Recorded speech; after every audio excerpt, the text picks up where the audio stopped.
Jane Eyre, Chapter 20.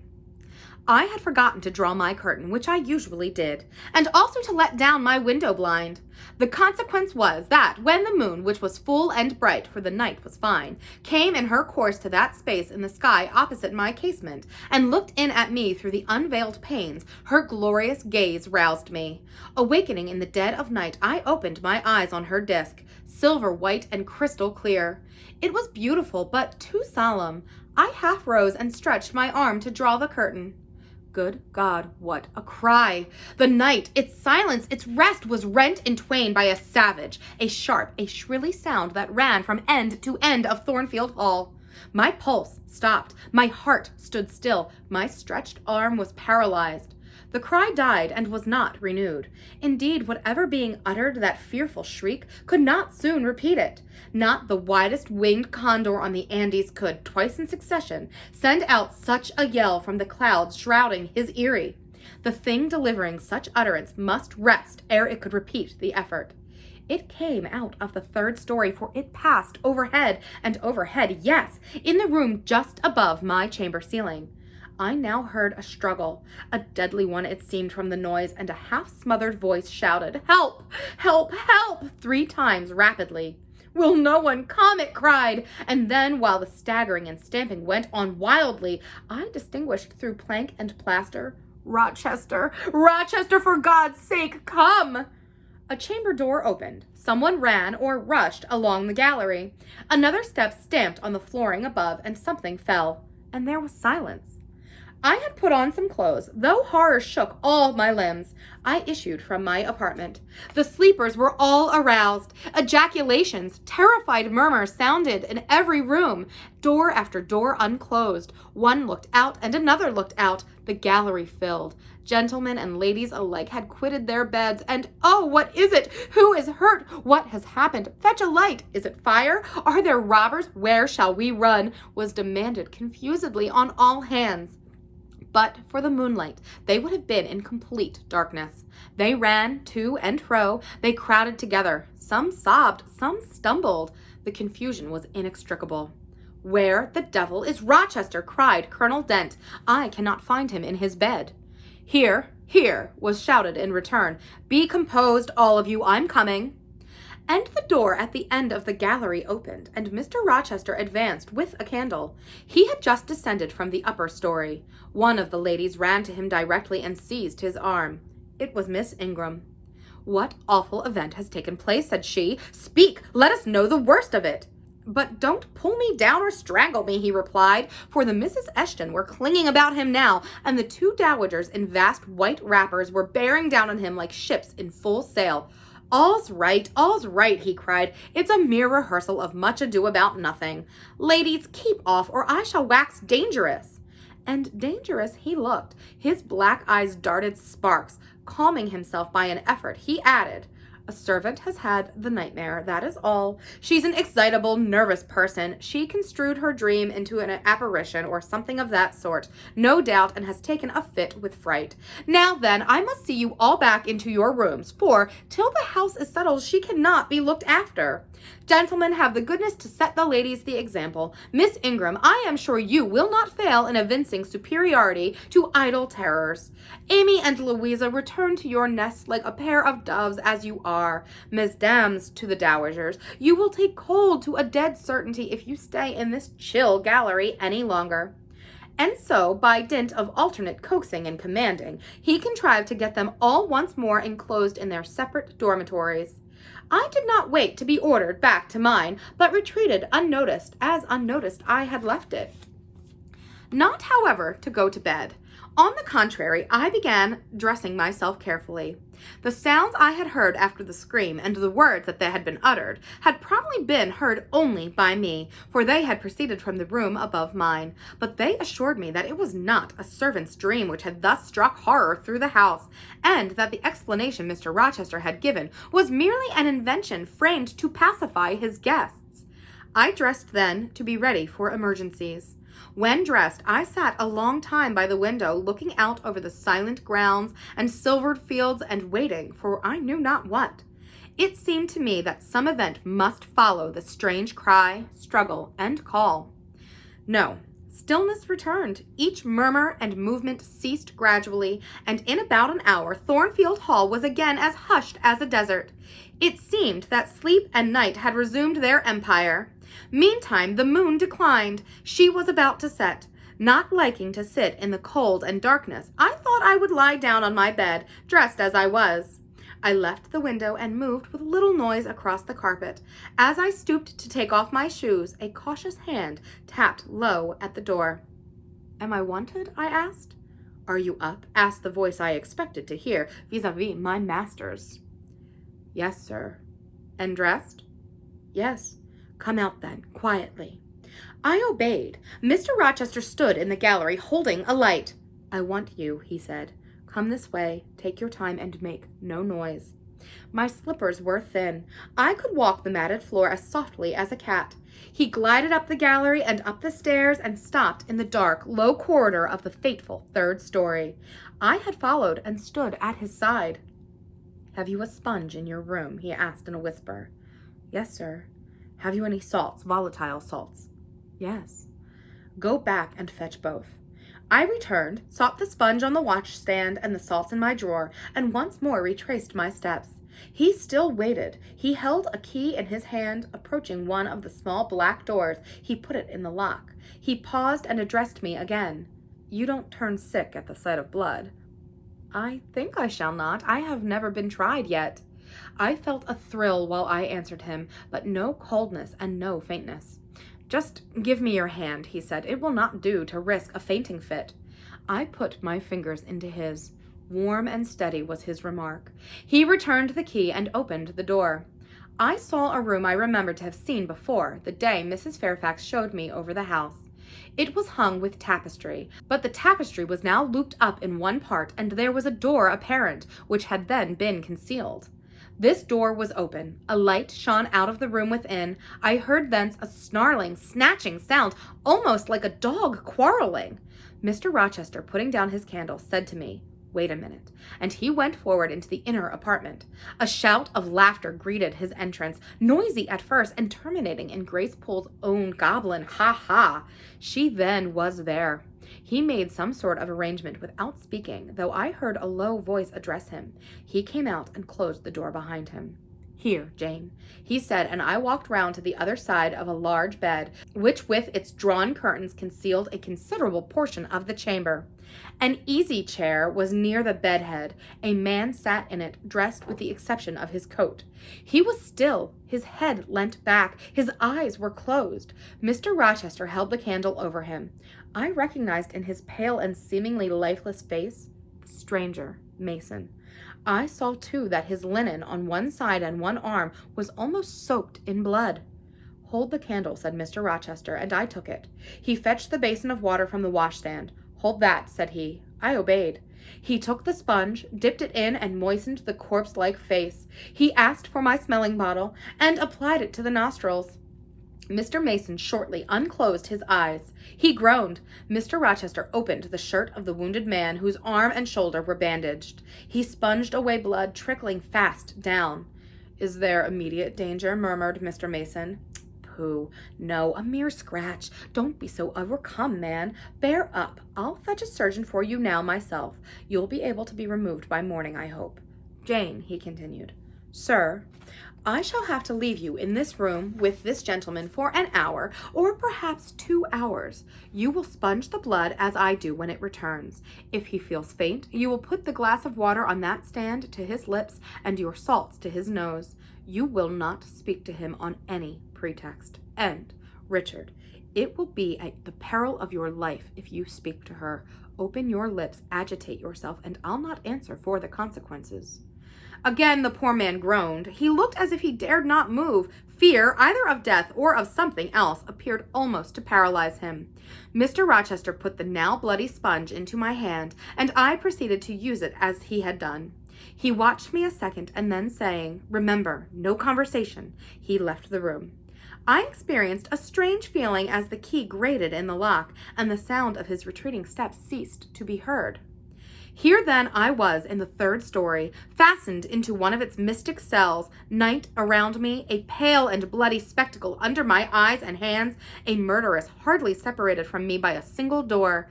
Yes, that was appalling. The rest I could bear, but I shuddered at the thought of Grace Poole bursting out upon me. I must keep to my post, however. I must watch this ghastly countenance, these blue, still lips forbidden to unclose, these eyes now shut, now opening, now wandering through the room, now fixed on me, and ever glazed with the dullness of horror. I must dip my hand again and again in the basin of blood and water, and wipe away the trickling gore. I must see the light of the unsnuffed candle wane on my employment, the shadows darken on the wrought antique tapestry round me, and grow black under the hangings of the vast old bed, and quiver strangely over the doors of a great cabinet opposite, whose front, divided into 12 panels, bore, in grim design, the heads of the 12 apostles, each enclosed in its separate panel as in a frame, while above them at the top rose an ebon crucifix and a dying Christ. According as the shifting obscurity and flickering gleam hovered here or glanced there, it was now the bearded physician, Luke, that bent his brow, now St. John's long hair that waved, and anon the devilish face of Judas that grew out of the panel and seemed gathering life and threatening a revelation of the arch traitor of Satan himself in his subordinate's form. Amidst all this, I had to listen as well as watch, to listen for the movements of the wild beast or the fiend in yonder side den. But since Mr. Rochester's visit, it seemed spellbound. All the night I heard but 3 sounds at 3 long intervals: a step creak, a momentary renewal of the snarling canine noise, and a deep human groan. Then my own thoughts worried me. What crime was this that lived incarnate in this sequestered mansion, that could neither be expelled nor subdued by the owner? What mystery had broken out, now fire and now in blood, at the deadest hour of night? What creature was it that, masked in an ordinary woman's face and shape, uttered the voice, now of a mocking demon, and anon of a carrion-seeking bird of prey? And this man I bent over, this commonplace, quiet stranger, how had he become involved in the web of horror? And why had the fury flown at him? What made him seek this quarter of the house at an untimely season, when he should have been asleep in bed? I had heard Mr. Rochester assign him an apartment below. What brought him here? And why now was he so tame under the violence or treachery done him? Why did he so quietly submit to the concealment Mr. Rochester enforced? Why did Mr. Rochester enforce this concealment? His guest had been outraged. His own life on a former occasion had been hideously plotted against, and both attempts he smothered in secrecy and sank in oblivion.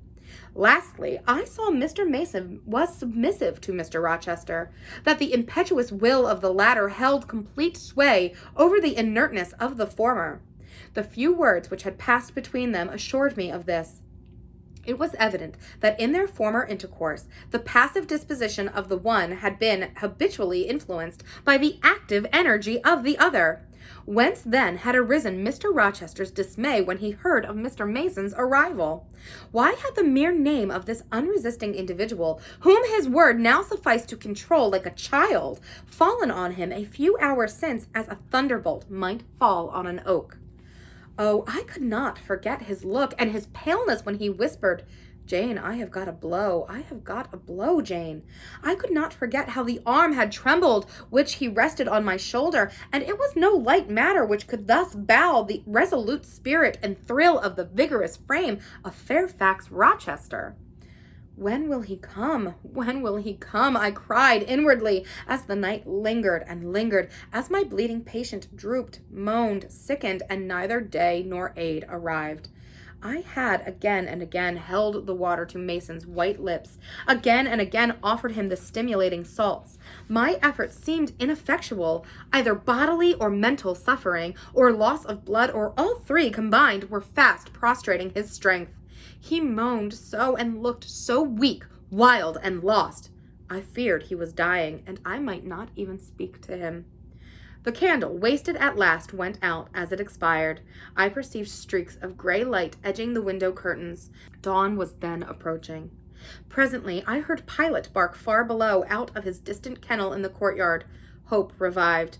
Nor was it unwarranted. In 5 minutes more, the grating key, the yielding lock, warned me my watch was relieved. It could not have lasted more than 2 hours. Many a week has seemed shorter. Mr. Rochester entered, and with him the surgeon he had been to fetch. "Now, Carter, be on the alert," he said to this last. "I give you but half an hour for dressing the wound, fastening the bandages, getting the patient downstairs, and all." "But is he fit to move, sir?" "No doubt of it. It is nothing serious. He is nervous. His spirits must be kept up. Come, set to work." Mr. Rochester drew back the thick curtain, drew up the Holland blind, let in all the daylight he could, and I was surprised and cheered to see how far dawn was advanced, that rosy streaks were beginning to brighten the east. Then he approached Mason, whom the surgeon was already handling. "Now, my good fellow, how are you?" he asked. "She's done for me, I fear," was the faint reply. "Not a whit. Courage. This day fortnight you'll hardly be a pin the worse of it. You've lost a little blood, that's all. Carter, assure him there's no danger." "I can do that conscientiously," said Carter, who had now undone the bandages.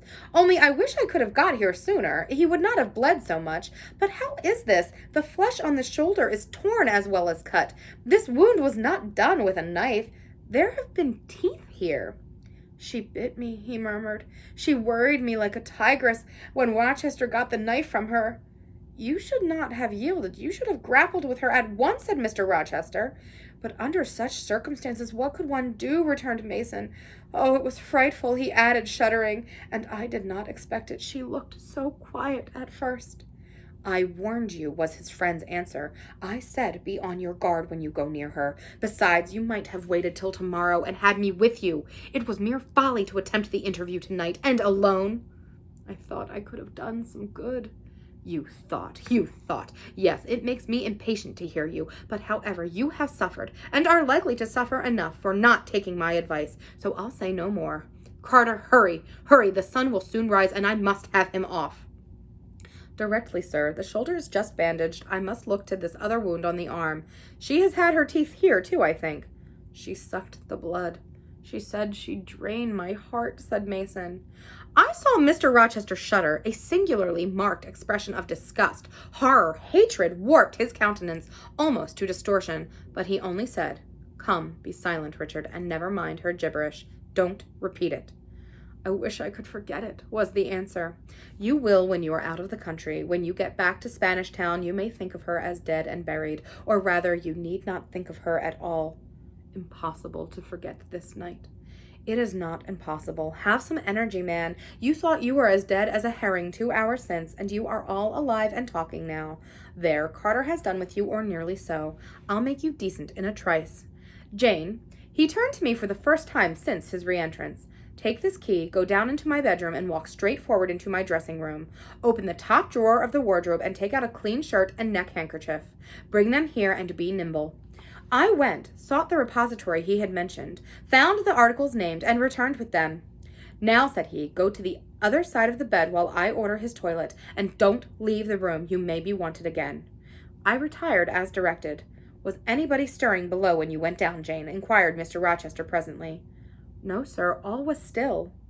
"We shall get you off cannily, Dick, and it will be better, both for your sake and that of the poor creature in yonder. I have striven long to avoid exposure, and I should not like it to come at last. Here, Carter, help him on with his waistcoat. Where did you leave your furred cloak? You can't travel a mile without that, I know, in this damned cold climate. In your room. Jane, run down to Mr. Mason's room, the one next to mine, and fetch the cloak you will see there." Again I ran, and again returned, bearing the immense mantle lined and edged with fur. "Now I've another errand for you," said my untiring master. "You must away to my room again. What a mercy you are shod with velvet, Jane. A clod-hopping messenger would never do at this juncture. You must open the middle drawer of my toilet table, and take out a little phial and a little glass you will find there. Quick." I flew hither and back, bringing the desired vessels. "That's well. Now, doctor, I shall take the liberty of administering a dose myself on my own responsibility. I got this cordial at Rome of an Italian charlatan, a fellow you would have kicked, Carter. It is not a thing to be used indiscriminately, but it is good upon occasion, as now, for instance. Jane, a little water." He held out the tiny glass, and I half filled it from the water bottle on the washstand. "That will do. Now wet the lip of the phial." I did so. He measured 12 drops of a crimson liquid and presented it to Mason. Drink, Richard. It will give you the heart you lack for an hour or so. But will it hurt me? Is it inflammatory? Drink, drink, drink! Mr. Mason obeyed because it was evidently useless to resist. He was dressed now. He still looked pale, but he was no longer gory and sullied. Mr. Rochester let him sit 3 minutes after he had swallowed the liquid. He then took his arm. Now I am sure you can get on your feet, he said. Try. The patient rose. Carter, take him out under the other shoulder. Be of good cheer, Richard. Step out. That's it. I do feel better, remarked Mr. Mason. I am sure you do. Now, Jane, trip on before us away to the back stairs, unbolt the side passage door, and tell the driver of the post-chaise you will see him in the yard or just outside, for I told him not to drive his rattling wheels over the pavement. To be ready, we are coming, and Jane, if anyone is about, come to the foot of the stairs and hem. It was by this time 5:30, and the sun was on the point of rising. But I found the kitchen was still dark and silent. The side passage door was fastened. I opened it with as little noise as possible, and the yard was quiet. But the gate stood wide open, and there was a post-chaise with horses ready harnessed, and a driver seated on the box stationed outside. I approached him and said the gentlemen were coming. He nodded, then I looked carefully round and listened. The stillness of early morning slumbered everywhere. The curtains were yet drawn over the servants' chamber windows. Little birds were just twittering in the blossom-blanched orchard trees, whose boughs drooped like the white garlands over the wall enclosed one side of the yard. The carriage horses stamped from time to time in their closed stables. All else was still. The gentleman now approached. Mason, supported by Mr. Rochester and the surgeon, seemed to walk with tolerable ease. They assisted him into the chaise. Carter followed. Take care of him, said Mr. Rochester to the latter, and keep him at your house till he is quiet. I shall ride over in a day or two to see how he gets on. Richard, how is it with you? The fresh air revives me, Fairfax. Leave the window open on his side, Carter. There is no wind. Goodbye, Dick. Fairfax. Well, what is it? Let her be taken care of. Let her be treated as tenderly as may be. Let her... He stopped and burst into tears. I do my best, and have done it, and will do it, was the answer. He shut up the chaise door, and the vehicle drove away. Yet would to God there was an end of all this, added Mr. Rochester, as he closed and barred the heavy yard gates. This done, he moved with slow step and abstracted air towards a door in the wall bordering the orchard. I, supposing he had done with me, prepared to return to the house. Again, however, I heard him call, Jane. He had opened the portal and stood at it, waiting for me. Come where there is some freshness for a few moments, he said. That house is a mere dungeon, don't you feel it so? It seems to me a splendid mansion, sir. The glamour of inexperience is over your eyes, he answered, and you see it through a charmed medium. You cannot discern that the gilding is slime and the silk draperies cobwebs, that the marble is sordid slate and the polished woods are refuse chips and scaly bark. Now here, he pointed to the leafy enclosure we had entered. All is real, sweet, and pure. He strayed down a walk edged with box and apple trees, pear trees, the cherry trees on one side, and a border on the other full of all sorts of old-fashioned flowers, stocks, sweet williams, primroses, pansies, mingled with southern wood, sweet briar, and various fragrant herbs. They were fresh now as a succession of April showers and gleams followed by a lovely spring morning could make them. The sun was just entering the dappled east, and his light illumined the wreathed and dewy orchard trees and shone down on the quiet walks under them. Jane, will you have a flower? He gathered a half-blown rose, the first on the bush, and offered it to me. Thank you, sir. Do you like this sunrise, Jane? That sky with its high light clouds which are sure to melt away as the day waxes warm, this placid and balmy atmosphere? I do, very much. You have passed a strange night, Jane. Yes, sir. And it has made you look pale. Were you afraid when I left you alone with Mason? I was afraid of someone coming out of the inner room. But I had fastened the door. I had the key in my pocket. I should have been careless shepherd if I had left a lamb, my pet lamb, so near a wolf's den unguarded. You were safe. Will Grace Poole live here still, sir? Oh, yes, don't trouble your head about her. Put the thing out of your thoughts. Yet it seems to me your life is hardly secure while she stays. Never fear. I will take care of myself. Is the danger you apprehended last night gone by now, sir? I cannot vouch for that till Mason is out of England, nor even then. To live, for me, Jane, is to stand on a crater crust, which may crack and spew fire any day. But Mr. Mason seems a man easily led. Your influence, sir, is evidently potent with him. He will never set you at defiance or wilfully injure you. Oh, no, Mason will not defy me, nor knowing it will he hurt me, but unintentionally he might, in a moment, by one careless word, deprive me, if not of life, yet forever of happiness. Tell him to be cautious, sir. Let him know what you fear, and show him how to avert the danger. He laughed sardonically, hastily took my hand, and as hastily threw it from him. If I could do that, simpleton, where would the danger be? Annihilated in a moment. Ever since I have known Mason, I have only had to say to him, do that, and the thing has been done. But I cannot give him orders in this case. I cannot say, beware of harming me, Richard, for it is imperative that I should keep him ignorant that harm to me is possible. Now you look puzzled, and I will puzzle you further. You are my little friend, are you not? I like to serve you, sir, and to obey you in all that is right. Precisely, I see that you do. I see genuine contentment in your gait and mien, your eye and face, and you are helping me and pleasing me, working for me and with me in, as you characteristically say, all that is right. For if I bid you to do what you thought wrong, there would be no light-footed running, no next-handed alacrity, no lively grace and animated complexion. My friend would then turn to me, quiet and pale, and would say, no, sir, that is impossible. I cannot do it because it is wrong, and would become immutable as a fixed star.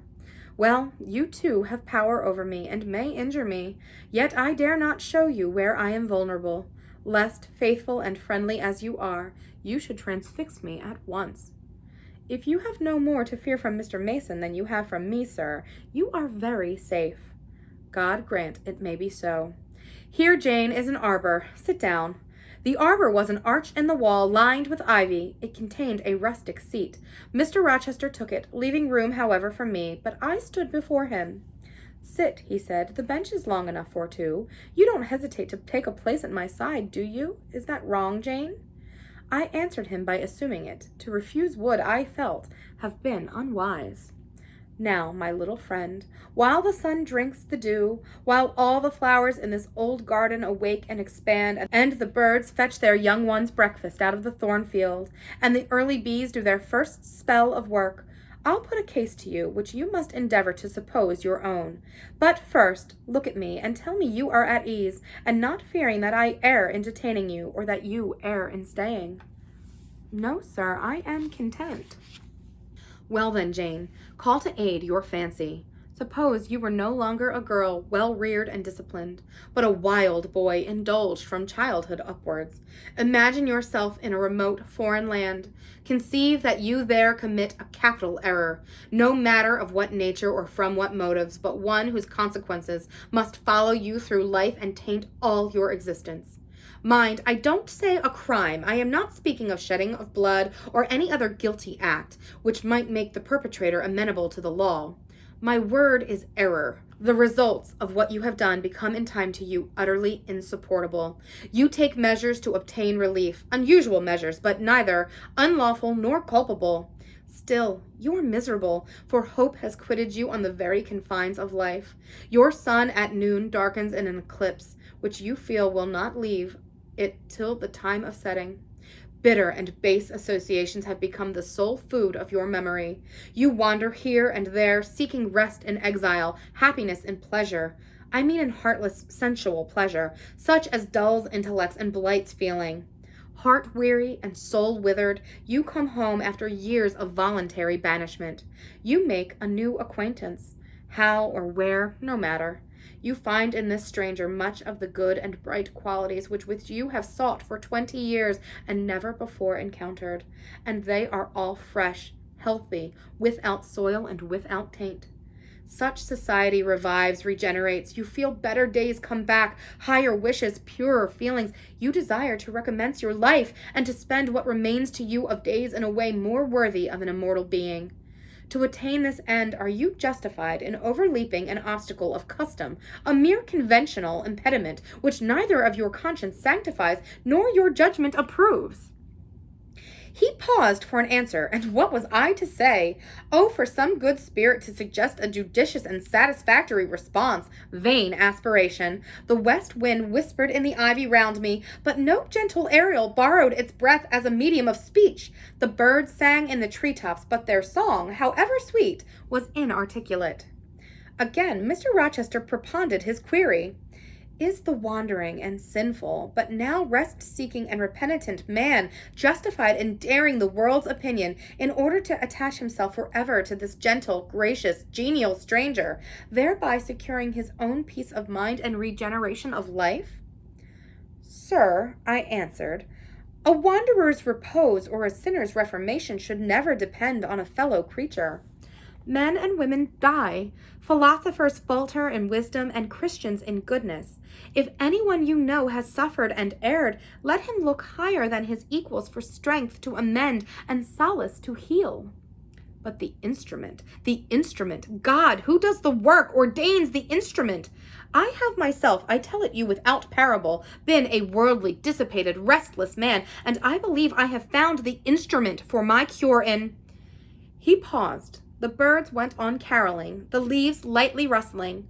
I almost wondered they did not check their song and whispers to catch the suspended revelation. But they would have had to wait many minutes. So long was the silence protracted. At last I looked up at the tardy speaker. He was looking eagerly at me. Little friend, said he in quite a changed tone, while his face changed too, losing all its softness and gravity and becoming harsh and sarcastic. You have noticed my tender penchant for Miss Ingram. Do you think if I married her, she would regenerate me with a vengeance? He got up instantly, went quite to the other end of the walk, and when he came back, he was humming a tune. Jane, he said, stopping before me, you are quite pale with your vigils. Don't you curse me for disturbing your rest? Curse you? No, sir. Shake hands in confirmation of the word. What cold fingers! They were warmer last night when I touched them at the door of the mysterious chamber. Jane, when will you watch with me again? Whenever I can be useful, sir. For instance, the night before I am married, I am sure I shall not be able to sleep. Will you promise to sit up with me to bear me company? To you I can talk of my lovely one, for now you have seen her and know her. Yes, sir. She's a rare one, is she not, Jane? Yes, sir. A strapper, a real strapper, Jane, big, brown, and buxom, with hair just as the ladies of Carthage must have had. Bless me, there's Dent and Lynn in the stables. Go in by the shrubbery through that wicket. As I went one way, he went another, and I heard him in the yard saying cheerfully, Mason got the start of you all this morning. He was gone before sunrise. I rose at 4 to see him off.